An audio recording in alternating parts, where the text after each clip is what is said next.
Hey, how's it going, everybody? My name is Cody, and welcome to Split Screen. So, I wanted to make a quick review of a brand new indie game that just came out on the PlayStation Store, and give you guys my brutally honest opinion about it. That way you could make a better decision on whether or not you should pick this up. The game that I'm going to be talking about today is called Vaccine. Vaccine was developed by Rainy Night Creations, and it's sort of a tribute to the old school Resident Evil games.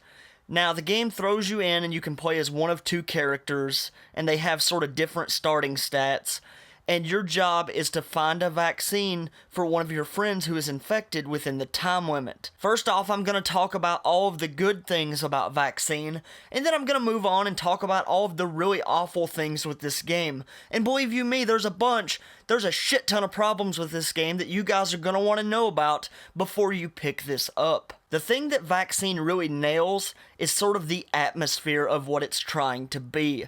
The music is really simple and sort of repetitive, but it really does lend itself to making a creepy atmosphere. The sound effects are pretty good for this type of game, and I overall enjoyed that aspect of it very much. Now, moving on from that, let's talk about the story. You can find documents scattered throughout the game world that give you insight into what's going on. Now, these documents really do tell you quite a bit, and once you start to piece these together, I can tell that some real time and thought went into these, considering that the story's not nearly as cliche as I thought it would be. The story revolves around a particle collider and a bridge to multiple dimensions. Now, I thought that this was a nice touch and overall really did improve my experience with this game. Now, moving on from that, let's talk about all of the problems with Vaccine. Probably the biggest problem that I have with this game is the control scheme. The controls in this game are absolutely terrible. Now, the original Resident Evil titles, yeah, they had some pretty bad controls. You sometimes felt like you were turning like a tank, and it was sometimes difficult to sort of aim at the enemies that you were trying to hit, and to sort of deal with all of that. But Vaccine takes that shit to the next level. I am not exaggerating when I say that your character in Vaccine controls like a fish who decided to get out of the water, come on land, have 47 shots of vodka, and then said, hey, you know what would be fun? For me to go through a stroll in a house filled with zombies. So much of Vaccine is dedicated to running past enemies and dodging them and getting to the next door. In the 4 hours or so that I played this game, I only found a gun on one of my playthroughs. You're given a knife at the start of the game, and the thing is, it's not very effective against most enemies, so for the most part, you just have to run past them and get to the next door. Well, that's almost impossible considering that sometimes your character literally goes in the opposite direction of what you want them to. I mean, look at this shit.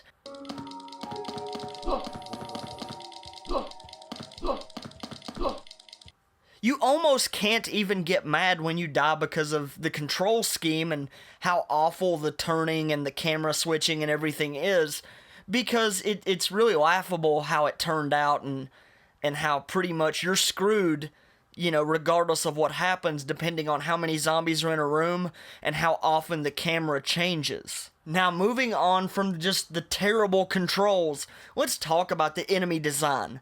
The enemy design in this game, it's really weird. You've got sort of your standard run-of-the-mill zombies, and then you've got these little baby Godzilla-looking dudes that crawl on the ground and sort of, I don't know, they're just weird and they do a ton of damage, and they're super hard to dodge considering, you know, how shitty the controls are. And then you've got rats, which seem totally out of place. And then instead of like cool shit busting through the windows like crows or dogs like in the Resident Evil games, bats literally come through the windows. Bats. This is not the NES. We don't need bats anymore. You guys gonna throw spiders in there? Shit, throw a skeleton in there. Come on, guys, you can do better than that.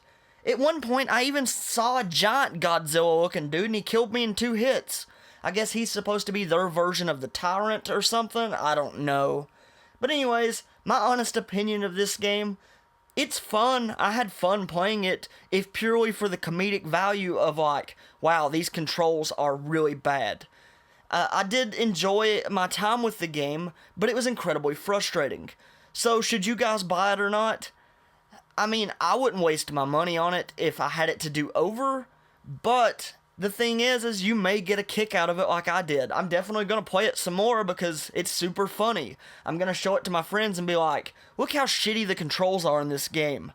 So, that's my opinion of Vaccine. Hopefully you guys enjoyed it or found it useful. If you did, please be sure to hit that thumbs up button. And if you're new to the channel, make sure to subscribe for the latest gaming news, reviews, guides, and entertainment. But anyways, I'm going to get out of here. My name is Cody, and thank you guys for watching Split Screen. You have an awesome day.